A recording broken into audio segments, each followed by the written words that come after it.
Good morning and good afternoon, depending on where you are, to this second part of our overview of computational tools in wind engineering at SimCenter in NHERI, one of the NHERI centers.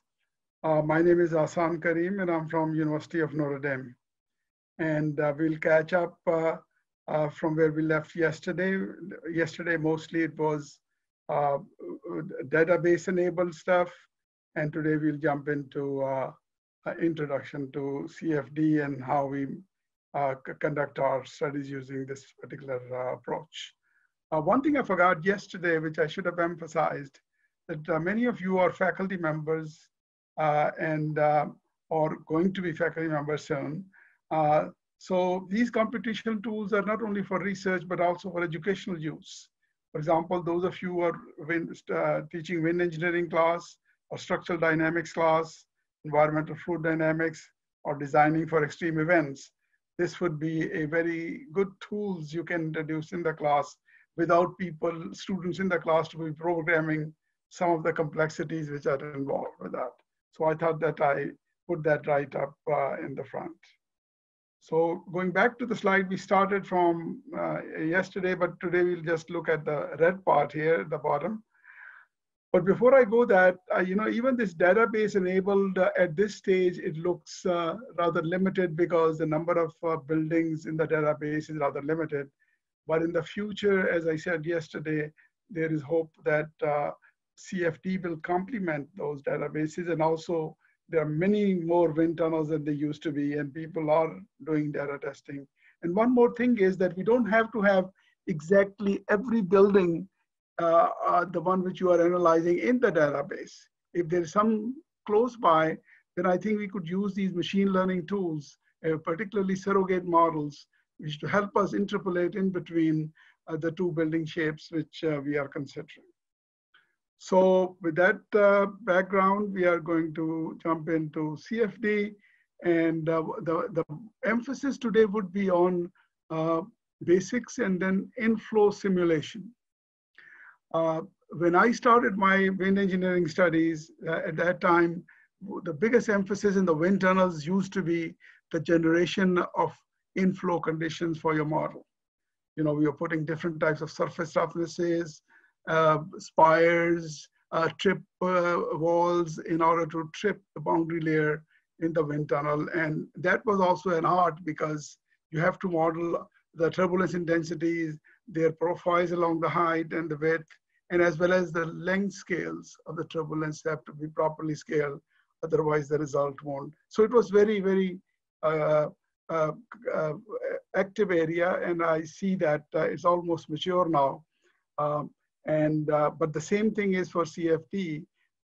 Whenever we do something computationally, we have to expose that model to the conditions of what that building will experience in the real world. So inflow conditions are going to be an important issue. Just going back again, yesterday our emphasis was on the database. Our stochastic today is going to be simulations by CFD. So CFDs would couple with our structural model properly and will give us analysis of the building response. In the beginning at this stage, we are assuming that the motion of the building is not changing the loading on the building.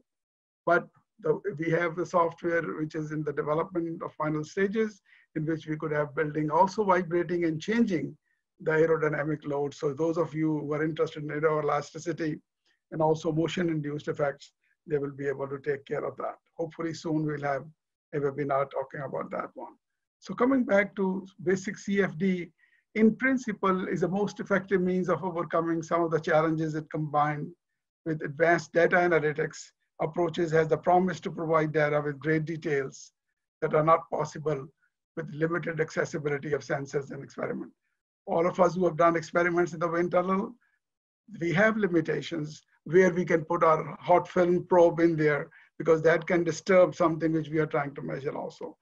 And then laser Doppler anemometers and PIV has helped to enhance those, but still there are limitations and CFD does not have those limitations. But we still have major challenges which we're trying to resolve day by day, is the numerically capturing the complexity of the massively separated flows around the structures by using multi-scale fluctuations and making sure that all nonlinear interactions are taken care of. The last item which I have mentioned is very important for all the beginners and even seasoned people, that CFD is not a calculator. It's not a calculator, rather the results depend on the user, his or her ability, and their effort, how much effort you put into, and that will depend on how accurate your results are. You cannot just throw in numbers into a software and come out without any great convergence and making sure your boundary conditions are proper, your inflow condition is right, the results won't mean anything, and we'll just earn the bad name. Oh, CFD doesn't do good. So there are reasons why some results are not good, and this is one of the reasons. So again, many of you already know, and I'm not going to get too much involved in this, but there are basic ways how do we solve Navier-Stokes equations. As you can see, from aerofoil to a building is complexity in what happens in around the building. So we need to capture those activity in the flow. And the simplest possible way to do is to, everybody's familiar with Navier-Stokes equation. There's a U term, like you're looking in the direction of the wind. There's a V and W term. So if you put fluctuations due to turbulence, that U becomes U plus U prime.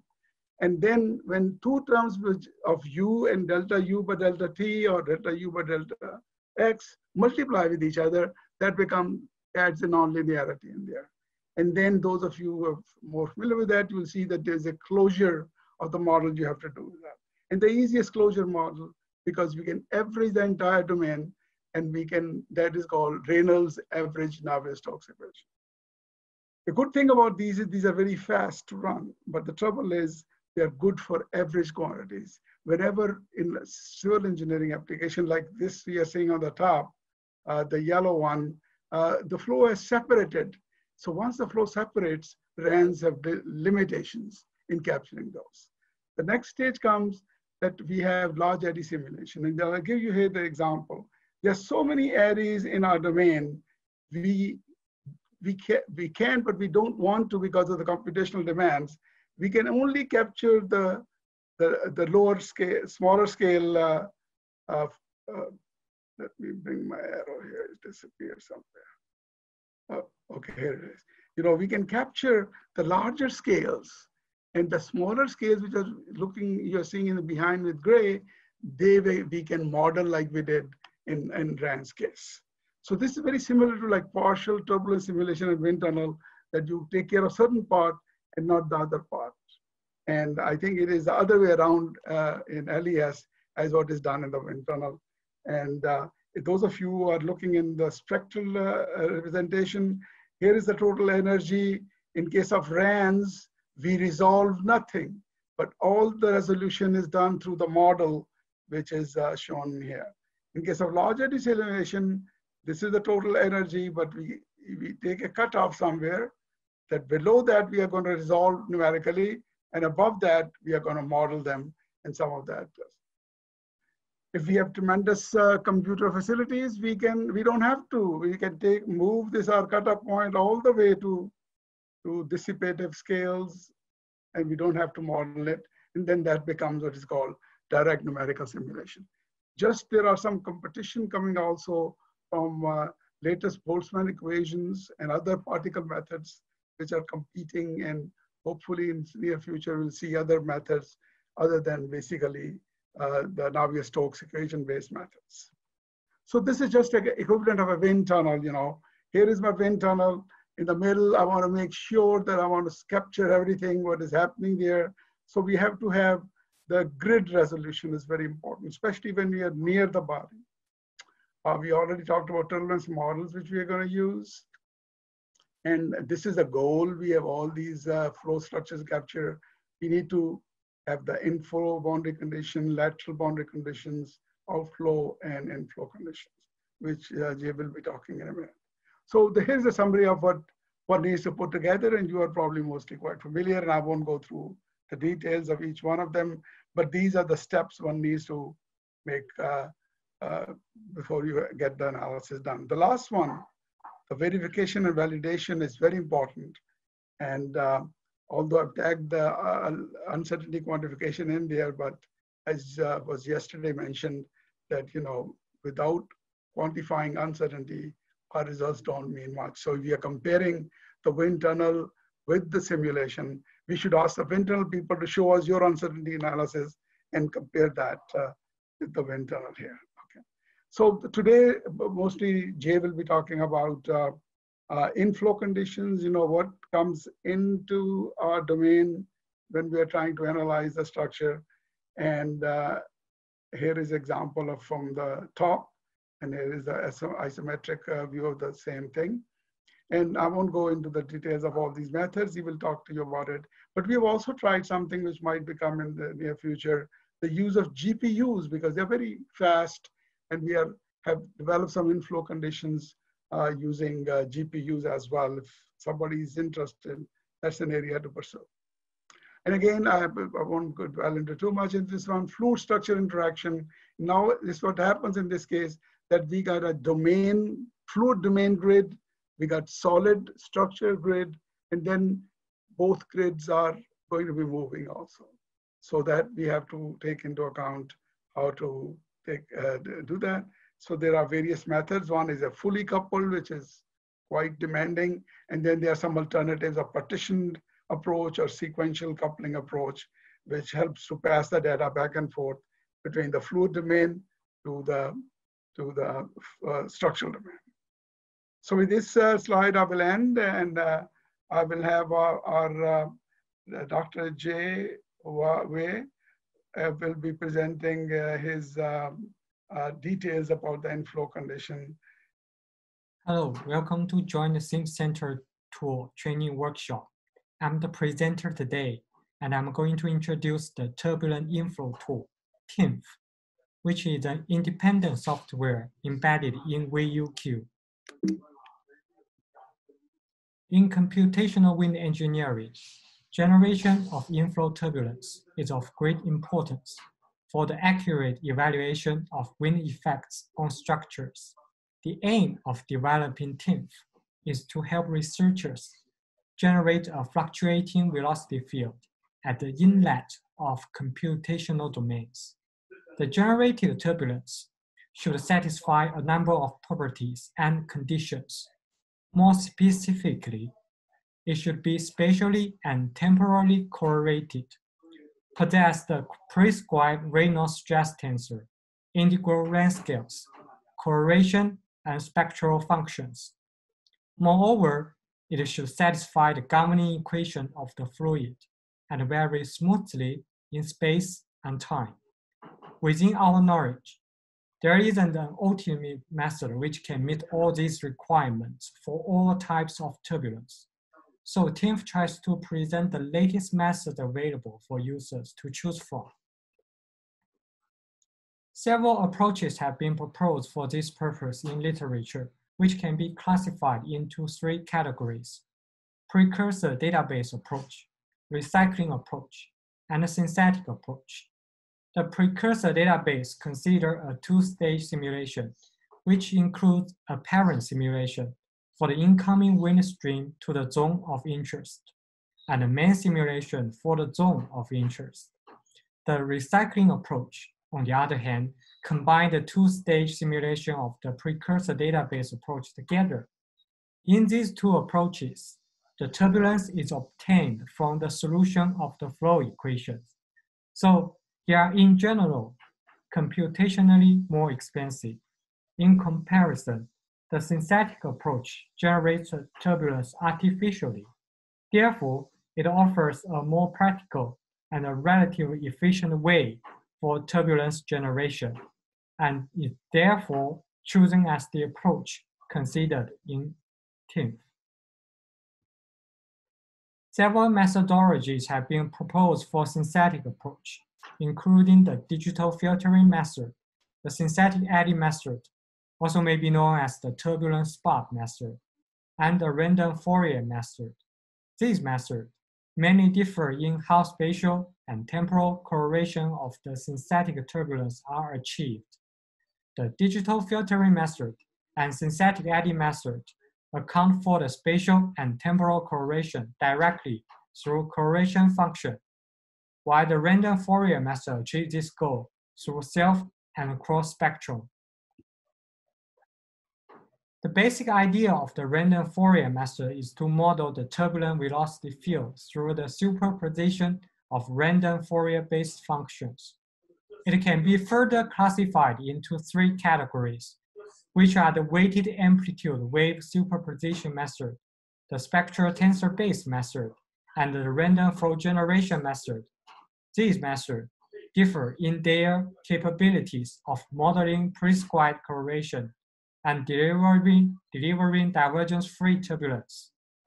Also note that the first two types of methods require the computation and storage of the whole time history of turbulence prior to the CFD simulation, which adds some difficulties to their implementation. On the other hand, the random flow generation method, which is gaining some popularity recently, is also not considered in TINF because some of its drawbacks are unlikely to be tackled in the future. Now let's talk about the two classes of method available in TINF. The first class of method available in our tool is the digital filtering method. It applies digital filters to random variable fields defined in space for the sake of reproducing spatial correlations. By optimizing coefficients of the digital filters, different correlation functions can be achieved. The essential idea of digital filtering can be easily understood using the plot shown on the bottom. The subplot on your left is made of small pixels of random colors, which can be regarded as a spatially uncorrelated random field. If you apply a digital filter to it, you will end up with a subplot on your right, in which the color of the pixels are less random and possess a particular pattern. In this way, a spatially correlated random field is obtained. The other class of method available in TINF is the synthetic Eddy method. In this class of method, the velocity fluctuations at the inlet are obtained by adding up local velocity fields carried by a set of randomly distributed eddies, as those eddies move across the inflow plane. Each eddy carries a velocity field whose magnitude decays to 0 at the far from eddy center region. When an eddy is generated upstream of the inflow and moving downstream with the mean velocity, it will induce some fluctuations to the discrete velocities on the inlet. Then, when it moves across the inlet and continues moving forward, the velocity fluctuation induced by it gradually decay to 0. Once it is far away from the inlet, a new eddy will be generated again at the upstream location. After a brief introduction on the method considered in TINF, let's discuss how TINF works exactly. Based on the studies listed here, we offer 4 boundary conditions developed to be employed in OpenFOAM, which is OpenFOAM is open source CFD software. After compiling the back-end code of TINF, a C++ library will be created, which contains the developed boundary conditions listed above. These boundary conditions can be used to fit the inflow with time-varying turbulent velocity fluctuations. Currently, TINF provides the source code for the 2 latest public versions of the OpenFOAM released by the openfoam.org. To make the method originally developed by those studies more practical, we enable the following abilities in the developed boundary conditions. First of all, for the sake of generating a turbulence of atmospheric boundary layer, the synthetic method should be able to reproduce the inhomogeneity of the targeted turbulence. For the method presented in TINF, this is achieved by determining the filter width or the eddy scale locally according to the integral length scales of the targeted turbulence at the corresponding location. Second, the developed boundary conditions are capable of delivering a turbulent velocity field being periodic in certain directions. For digital filtering method, this goal is achieved by making the random fields periodic in a specific direction. As a result, the spatially correlated velocity field obtained after digital filtering can also be periodic in that direction. For synthetic eddy method, this goal is achieved by making the distribution of eddies periodic. Consequently, the velocity field induced by those eddies can also be periodic. Then, developed boundary conditions have the ability to restart a pause or stop simulation such that the generated velocity fluctuation at the new timestamp are consistent with the ones at the stop timestamp. Enabling such an ability requires storing the random information created during the generation of turbulence, which is automatically taken care of in our code. Finally, the computational efficiency of the turbulence generation can be greatly improved through parallel running. This is because the generation of random eddies or variables can be carried out independently on different processors. For digital filtering method, this is achieved by distributing the task of generating random variables equally to all processors.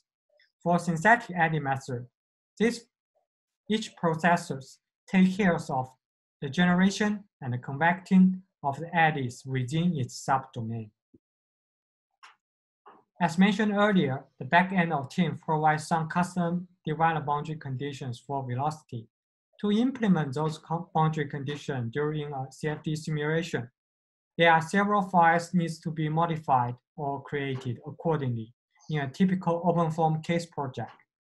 This file includes the U file in the 0 folder, the contradict file in the system folder. The other two files or folders listed here are optionally required in some cases. They are designed to store the statistical properties of the targeted turbulence, which include mean velocity, Reynolds stresses, and integral length scales. For users who are familiar with OpenFOAM, I can download the source code of the presented boundary condition, compile the code locally on your personal computers, and then carry out simulations as if those boundary conditions are originally available in the standard OpenFOAM. For users who are not familiar with OpenFOAM, a user interface, which is the front end of TINF, is presented to help users customize the related settings in their OpenFOAM projects. The parameters or the settings to be defined in the aforementioned file or in the front end of TINF can be classified into 3 groups. The first group contains 3 basic parameters shared by all the presented boundary conditions. The second group are unique parameters associated with each particular boundary condition. The third group is responsible for describing the statistical properties of the targeted turbulence. The specification of the third group of parameters is more complicated than the other 2 groups, and we offer 3 approaches for it, which are direct approach, the phase interpretation approach, and the prescribed function approach. I will talk more about this topic during the demonstration of the tool. The performance of the back end of TINF in reproducing a targeted turbulence can be verified by examining the velocity fluctuation generated at the inflow. It is suggested to carry out the following examination procedures before conducting the real simulation. First, get your CFD model ready, which employs the presented boundary condition. Then, compile a solver that only updates the boundary velocity at each time step. Next, carry out the simulation using the above-mentioned solver and record the velocity at a group of selected points on the inflow patch. Finally, examine the statistical properties of the synthetic turbulence. Based on the recorded data, the mean velocity Reynolds stresses of the synthetic turbulence, as well as its spectral and correlation functions, can be examined. Now I'd like to demonstrate 3 numeric examples involving turbulent inflow. First, we considered a fully developed turbulent channel flow. It is one of the most studied flow problems of engineering interest in CFD community. The flow problem has a simple 3-dimensional geometry comprising 2 flat walls at top and bottom wall, which makes the channel flow an ideal test case. Due to the homogeneity of the turbulent channel flow in the streamwide and spanwide direction, periodic boundary conditions can be applied to the boundaries in these 2 directions. In a standard case where the periodic boundary conditions are employed, the simulation generates its own turbulence and can therefore be considered as a benchmark to assess the simulation with the synthetic turbulent inflow. The workflow of this numerical example can be divided into 4 steps. First, carry out the simulation with using periodic boundary conditions for velocities and record the velocity in the channel during the simulation. Second, compute mean velocity, Reynolds stress tensors, and integral length scales at different locations in the channel based on the above obtained result. Third, set up and run the simulation that employ turbulent velocity boundaries. Fourth, compare the turbulence given by the simulation with the turbulent velocity boundaries and the periodic boundary. A first impression of the turbulence developed in the channel flow with 4 different synthetic methods given here. These figures demonstrate the counter surface of the lambda-2 vortex identification criteria. The vortices from the simulation with the 2 divergence-free methods, DFSEM and ATSM, are shown in the bottom. Their vortex contents are relatively richer compared to the ones on the top, especially in the vicinity of the inlet. The simulation with SEM or DFM look more sparsely populated by vortices, especially for the simulation with the DFM. A very clear decay of vortex density after the inlet is visible. In this slide, the main components of the Reynolds stress tensor in the channel flow are plotted against the axial distance to the inlet. Generally, all methods produce an initial decay of turbulent intensity. The turbulence generated by the ATSM turns much faster into its equilibrium state than the other 2. It seems that it is more important to produce a turbulence with valid length scales, satisfying divergence-free constraints rather than with the exact turbulent intensity. The second example concerns the flow around the Square Prism of 10 meters in width and 50 meters in height. By monitoring the aerodynamic forces acting on the prism, we are able to obtain the spectral functions of the wind-induced forces and bending moments at the base of the prism. The final example concerns a group of buildings subjected to a turbulent inflow. In this numeric example, the mesh generation is performed using the snappy hex mesh utility in OpenFOAM, which is a quite powerful tool for models with a complex geometry. Here are 2 video clips recording the velocity magnitude counter of the flow around the buildings at a horizontal plane. This kind of numerical experiment can be useful for studying the wind environment of urban regions. At last, I want to mention several ongoing improvements regarding the backend of TIM. Currently, we haven't provided a custom boundary condition for pressure to match with the developed boundary conditions for velocity. So users may still have to employ the commonly used zero gradient boundary condition for pressure at the Breton. However, this treatment actually violates the NS equation. We are now developing the special boundary condition for pressure, such that the incompressible NS equation or its simplified form can be met. Meeting this requirement, can further reduce unphysical pressure oscillation at the inflow.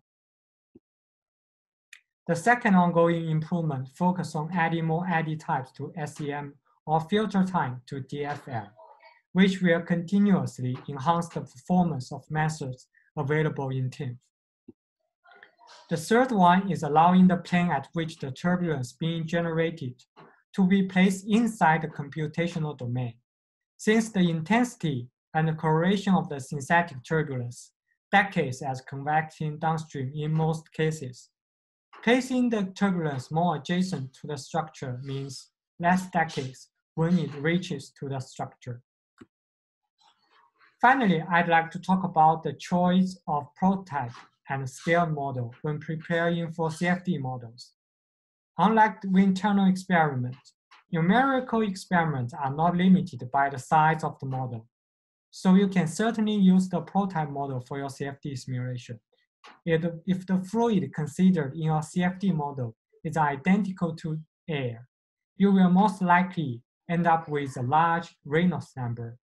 So researchers also tend to employ a scaled model and compare their numerical results with the data obtained from wind tunnel experiments of scaled model.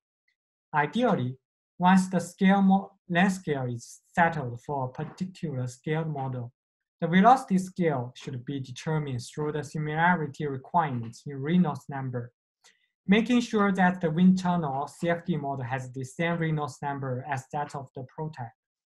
However, for most wind tunnel experiments, this requirement can hardly be met unless some special gases with a viscosity lower than that of air are employed for the experiments.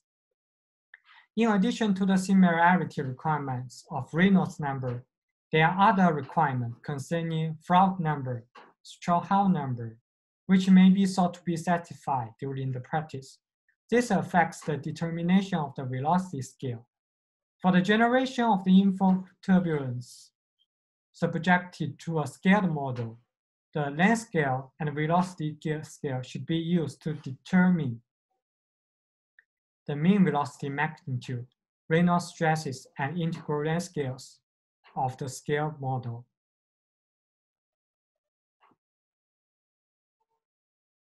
In this part of the video, I'm going to demonstrate how to compile the source code provided in TINF for building the developed boundary conditions for OpenFOAM.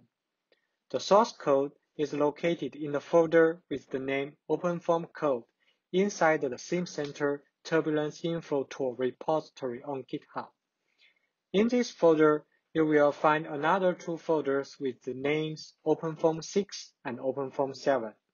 And in each of them, there is a folder named Turbulent Inflow, which contains the source code for all the presented boundary conditions, and the script files govern their compilation. According to the OpenFOAM version installed on your computers, you should choose the correct version of the code to compile with. Using the wrong versions will cause failure during the compilation. Once you have downloaded the Turbulence Inflow Tool package, move or copy the aforementioned folder to a preferred location on your personal computer.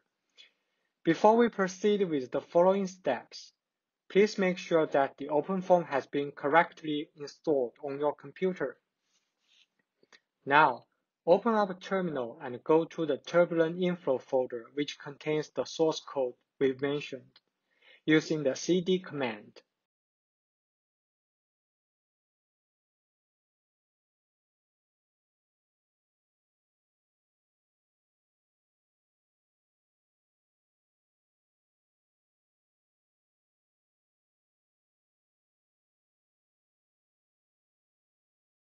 Then execute the command wmake, which will trigger the process of the compilation.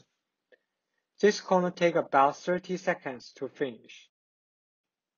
Once finished, a C++ library will be generated at the highlighting path. Now let's find this library in the window based on the path information shown on your terminal.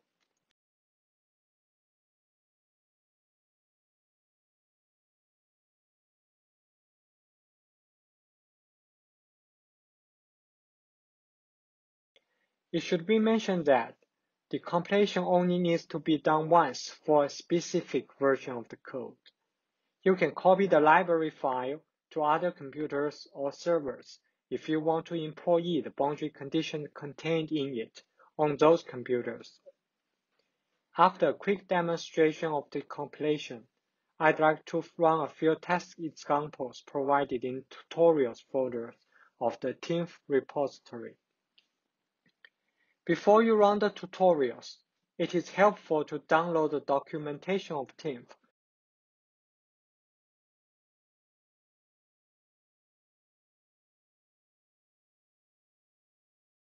and take a look at the technical menu section, which explains the settings and parameters related to the presented boundary conditions.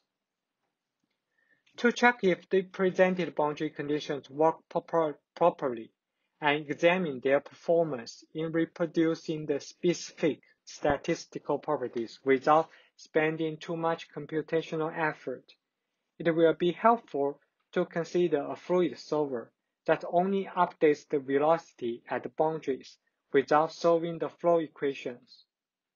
The code of such a solver is also provided in tutorials, and we name this solver Inflow. It can be compiled using the approach similar to what we did for the compilation of those boundary conditions.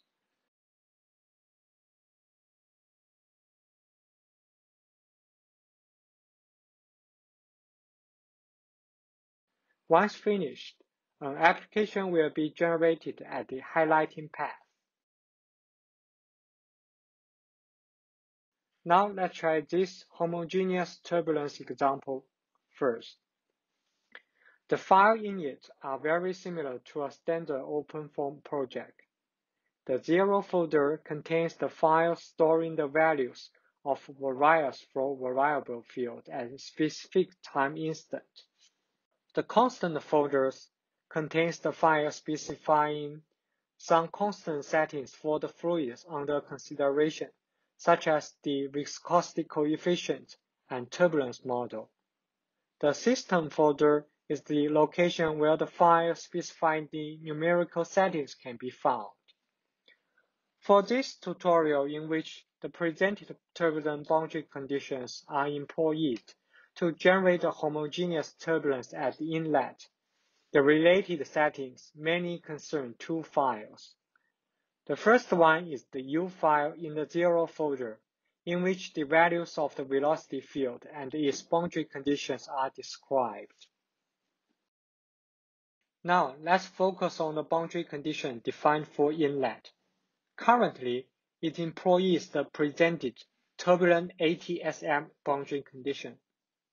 In this tutorial, the values of the mean velocity magnitudes, Reynolds stresses, and integral length scales are universal on the entire patch.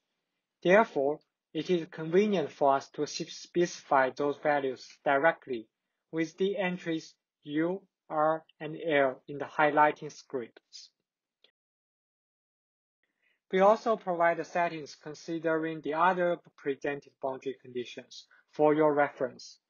You can try one of them by copying its entries and replace the ones for turbulent ATSM inlet. The other file that requires manipulation is the control-dict file in the system folder. All you have to do is add in the highlighting line somewhere in it. In control-dict, you can also define a list of functions to be executed during the run to examine if the synthetic turbulence at the inlet successfully reproduced the specified statistical properties. There are two functions provided by OpenFOAM you can count on.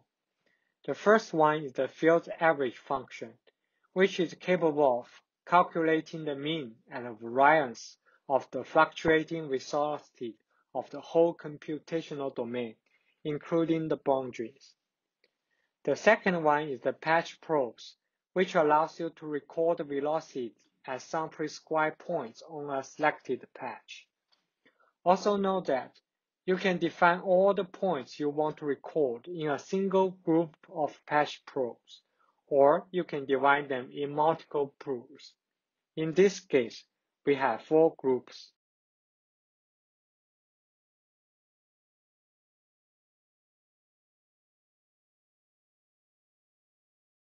Now I'd like to talk about the 2 scripts located at the root dictionary of this tutorial. Let's take a look at the all-run script first. Basically, it includes all the commands to be executed in sequence during the run. In this tutorial, we will run the block mesh application first, which generates the mesh of the model. Then, by running the decomposed part application, the entire computational domain will be divided into different subdomains in preparation for parallel running. After that, the application which is specified in your control dict file starts to run in parallel mode.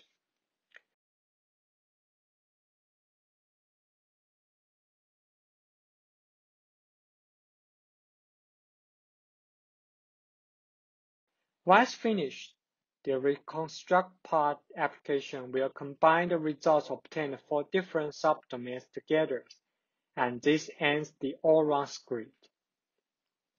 The all-clean script next to it contains a simple script which tells the program to clean up the files and folders generated during the running.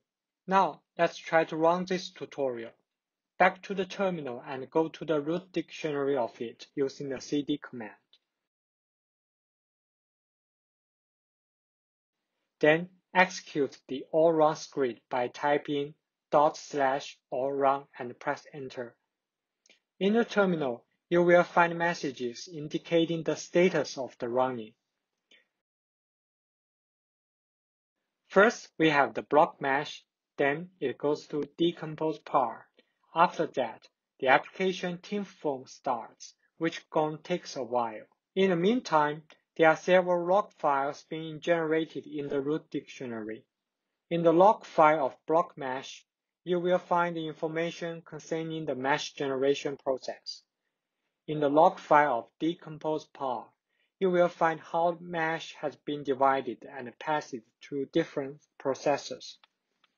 Finally, in the log file of TIFFOAM, you will first find some information regarding the selected boundary condition, and then the clock time of each time step is shown. After the whole run is complete, you will find a lot of folders have been generated, which contain the files storing the flow variable fields at the corresponding time instance. Now, let's visualize the fluctuating velocities on the inlet using the ParaView, which can be activated by executing the command parafoam in the terminal. After the software is opened, we first uncheck the mesh paths other than inlet in this box. This treatment allows the inlet to be only mesh paths loaded for post-processing. Then, in the volume fields checkbox below, we select U, U-mean, and U'2-mean, which represent the instantaneous velocity, its time average mean, and variance, respectively. Once finished, click on the Apply button.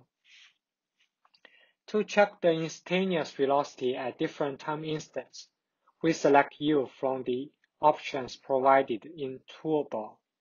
Then, a magnitude counter of the velocity at the starting time instance will be demonstrated in the central layout.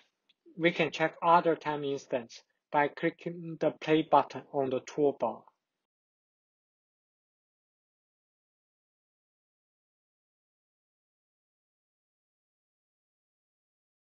To check the time average mean and the variance of the velocity, we just need to select the corresponding option in the toolbar.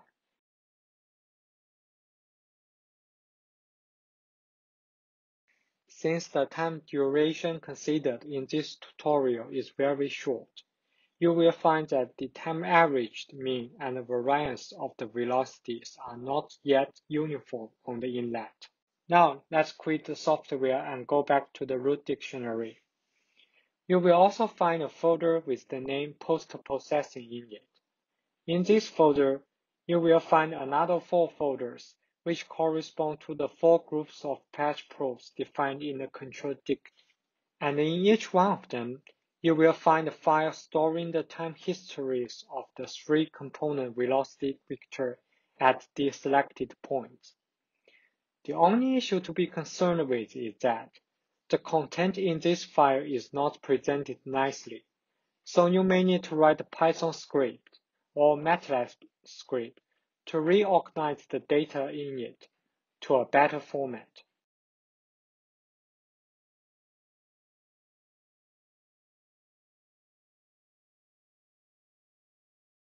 Now, let's move on to our next tutorial, the inhomogeneous turbulence. As its name implies, the statistical properties of the synthetic turbulence considered in this tutorial are not uniform on the inlet.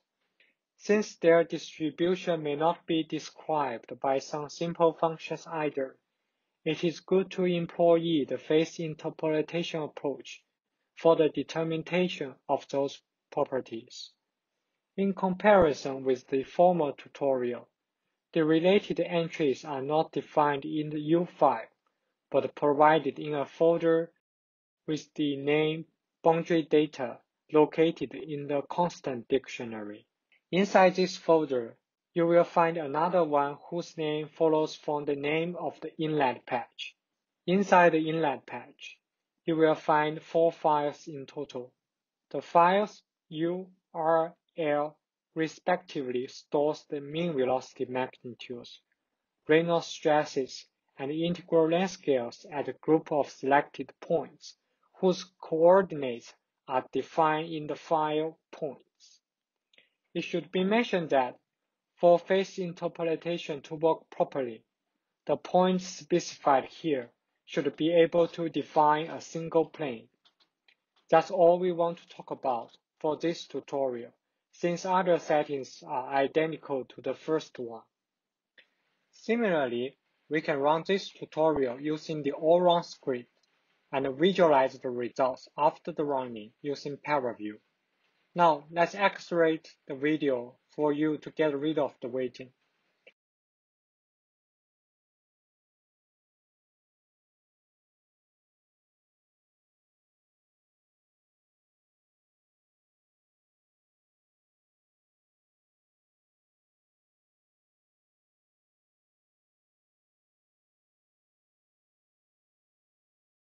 A noteworthy feature is that when the phase interpolation approach is employed for determining the mean velocity magnitude and other spatially varying properties, you will find messages like this in the terminal, indicating some details about the interpolation.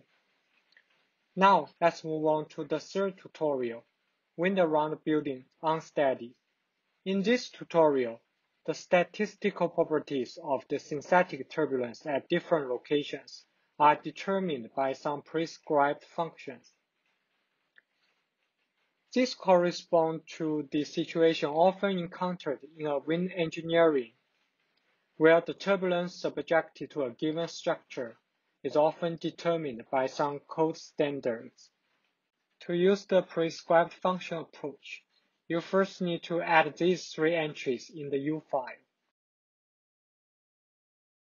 Then, create a file with the name inflow properties in the constant folder, whose content should be written in this format. At the top of it, there are 2 entries, n-axis and offset, which are responsible for the determination of a local coordinate system. The prescribed functions involved later are all defined on this local coordinate system. Then, you will find 3 subdictionaries with the names udict, rdict, and ldict. They take care of the definition of the prescribed functions for mean velocity magnitudes, Reynolds stresses, and integral length scales, respectively. A detailed explanation concerning the entries in these sub-dictionaries can be found in the technical menu section of the documentation. That's all we want to talk about for this tutorial. Since the measure related to it has a large cell element numbers, we will not run it in this video. When doing unsteady CFD simulation concerning a model with a large cell element numbers, it is good to initialize the flow variable field with some values approximate to the well-developed solutions. This helps accelerate the development of the flow field in the domain. In practice, we can employ the steady-state solution using RANS for turbulence model. Such an example is provided in the tutorial, Wind Around Buildings Steady. In this tutorial, the fluid solver SimFOAM is employed, and the DTD schemes in FE schemes is chosen as steady state. Since the velocity at the inlet should also be steady in this case, we create a boundary condition, turbulent mean inlet, which only consider the mean components of the targeted turbulence. Once we finish running the Wind Around Building Steady tutorial, its results can be transferred to the Wind Around Building Unsteady tutorial as the initial conditions of the latter one. All you have to do is to replace the turbulent mean boundary condition with one of the presented turbulent velocity boundary conditions. This concludes the demonstration of the back end of TINF. Now we return to the front end, which help users unfamiliar with OpenFOAM to customize the aforementioned settings regarding the files in an OpenFOAM case project. In the source panel of TINF, you are asked to locate the root dictionary containing your CFD model. I'm going to use the Wind Around Square Prism folder on my desktop for demonstration.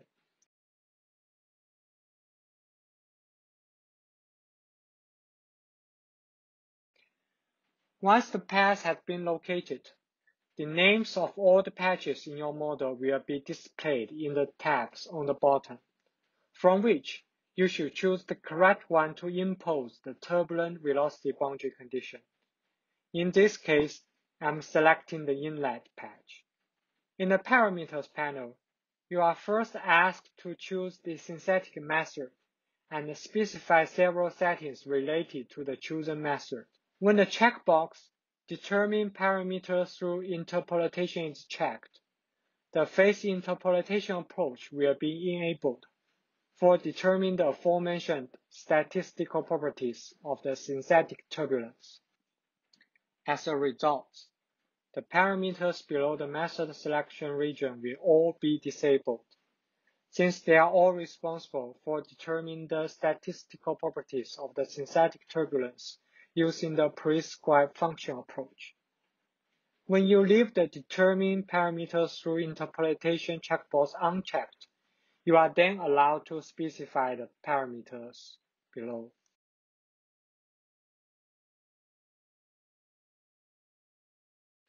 Once you are done with the Parameters panel, go to the Export panel and press the big blue Export button. After that, related modifications will be conducted to your CFD model based on your settings. Finally, you should double-check if the related modifications have been properly implemented in your model.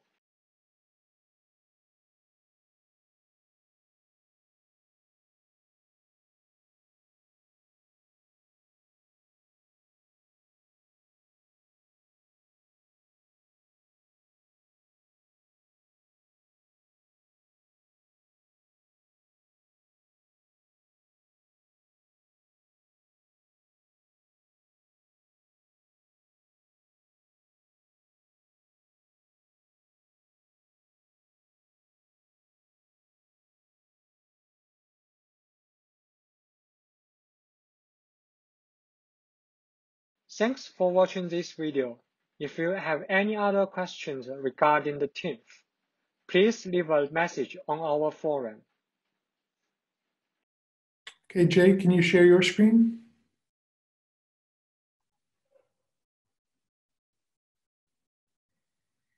Perfect.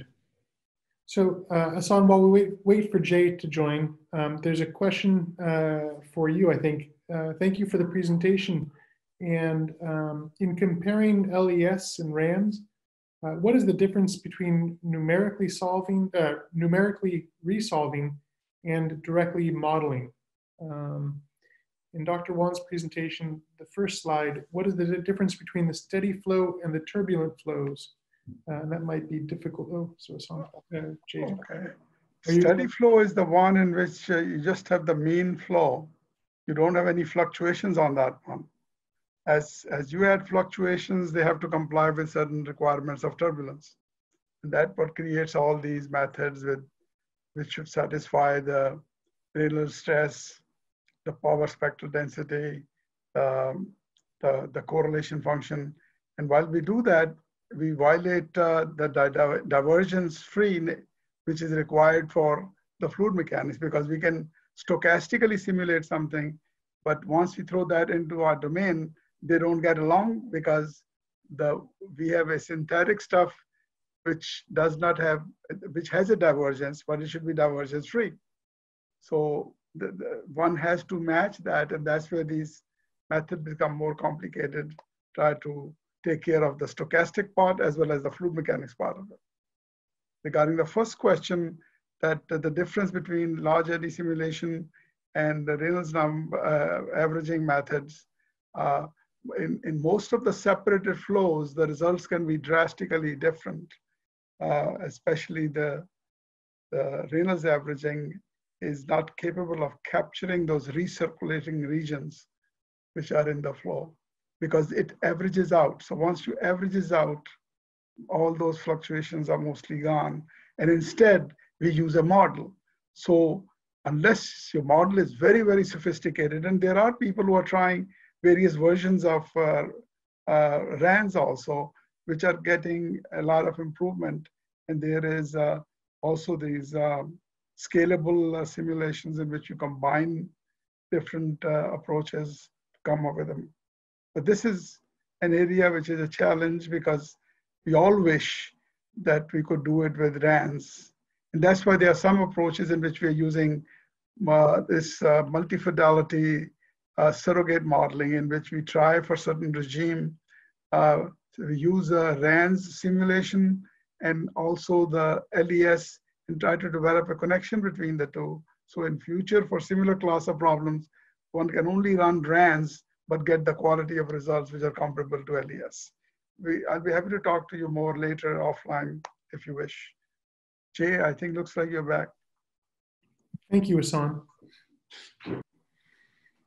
Well, Hassan, while we're waiting for Jay, another question that has come in is, how could the turbulent inflow generator method be applied to an extreme wind case?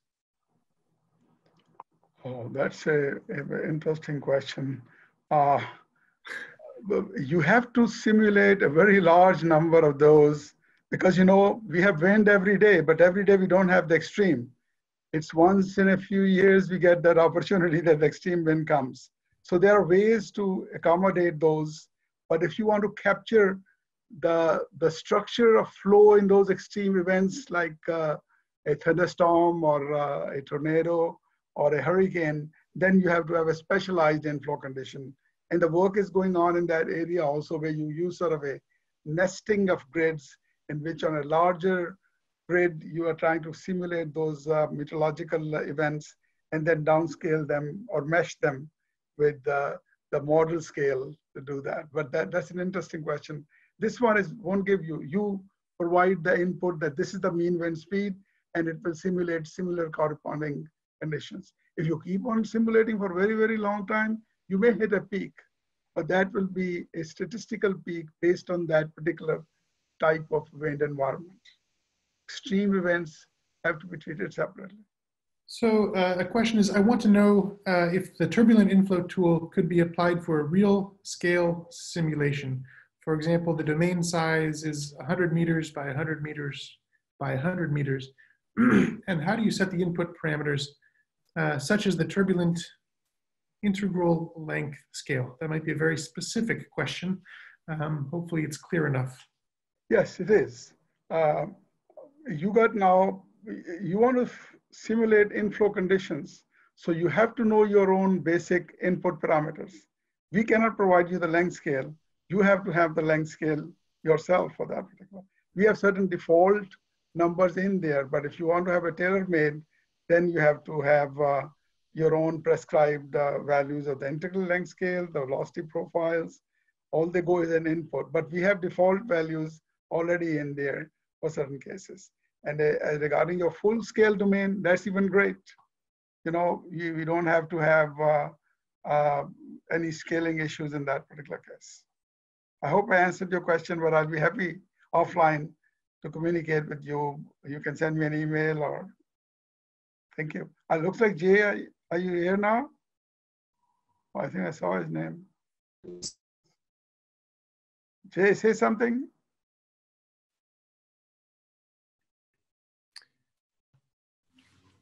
Well, Hassan, why don't we continue with questions? Yes. In the interest of time, we're just about out. There are two questions, and these are for Jay, but perhaps Hassan, you can fill in for him. What are your suggestions to determine the parameters for inflow generation setup in the software?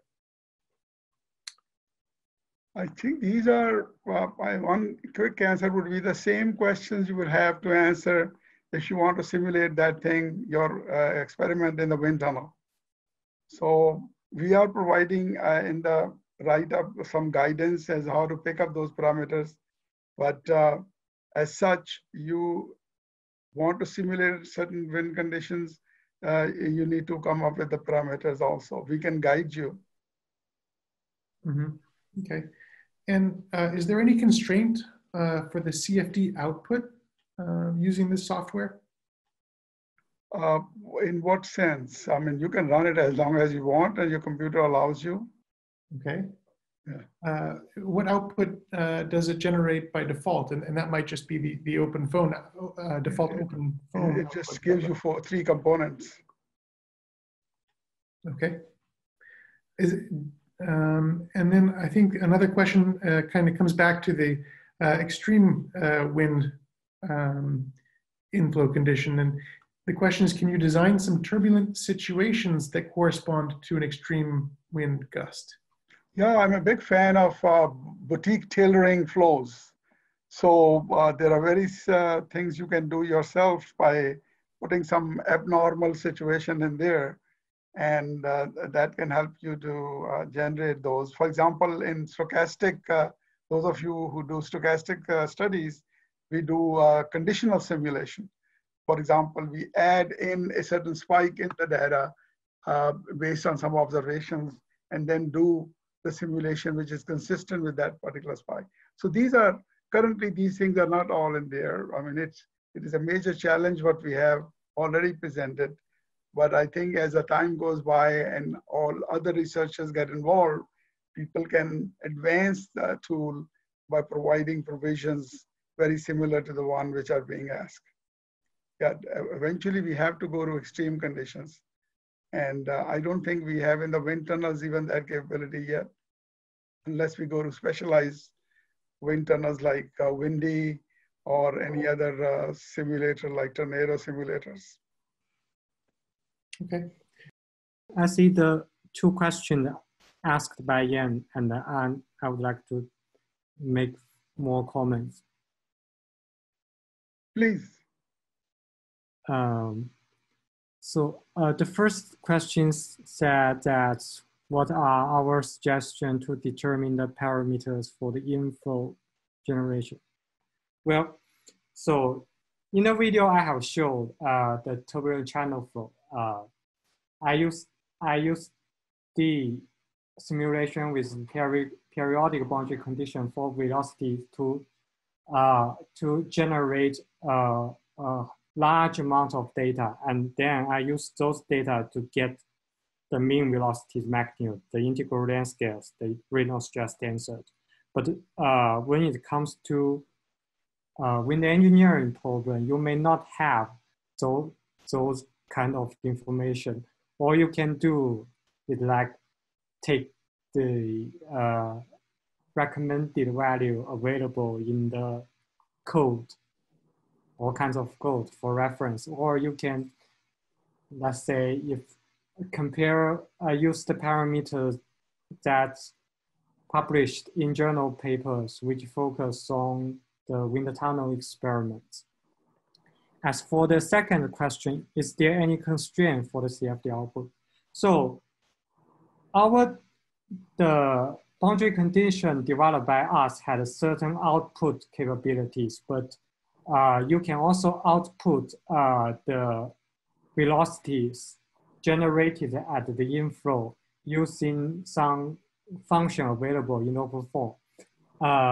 I think I don't have time to demonstrate what those functions are today. I will later upload a video which I'm going to show all the post-processing procedures, all the output functions that you can rely on when you do simulation and want to validate your results after the simulations.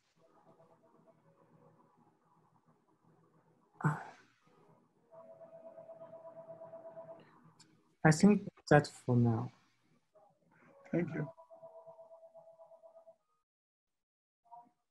And I think if we have time just for one more question, it's the user is using the MAN model, M-A-N-N, for simulating the turbulent inflow.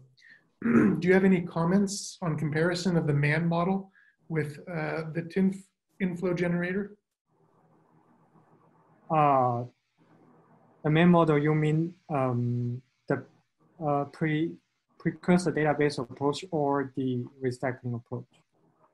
Does the person who asked the question mention about anything about this? They're not clear about that.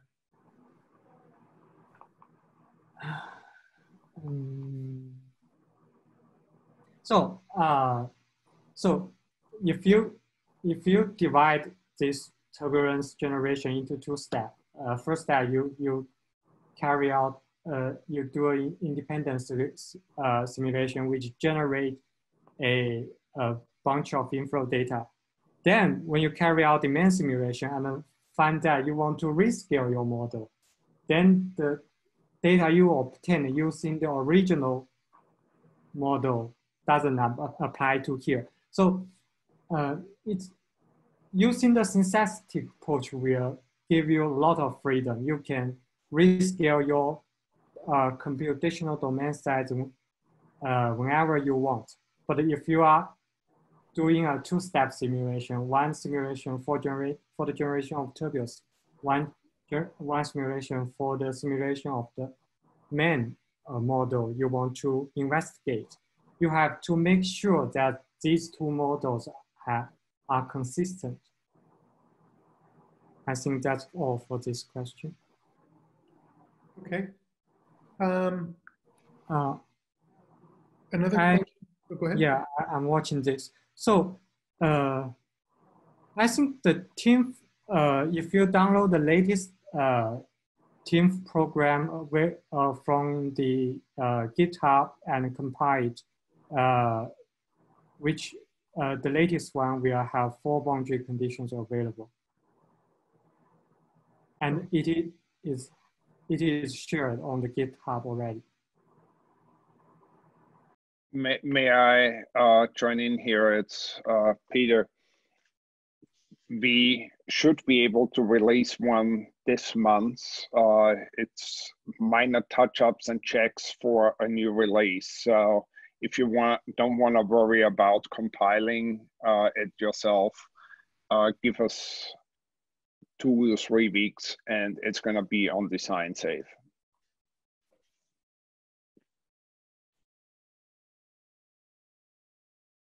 Okay, and let's do one last question. It seems that people are using other turbulent inflow generating methods, and is there any way to read data produced by other inflow generation methods? And I guess maybe this might be a question not just for the TINF tool, but also for the wind engineering with uncertainty quantification. Is it possible to incorporate other inflow turbulence generation methods? Well, theoretically, I think it is possible, but you have to make sure that the data you have are consistent with each particular cell phase defined on the inflow plane.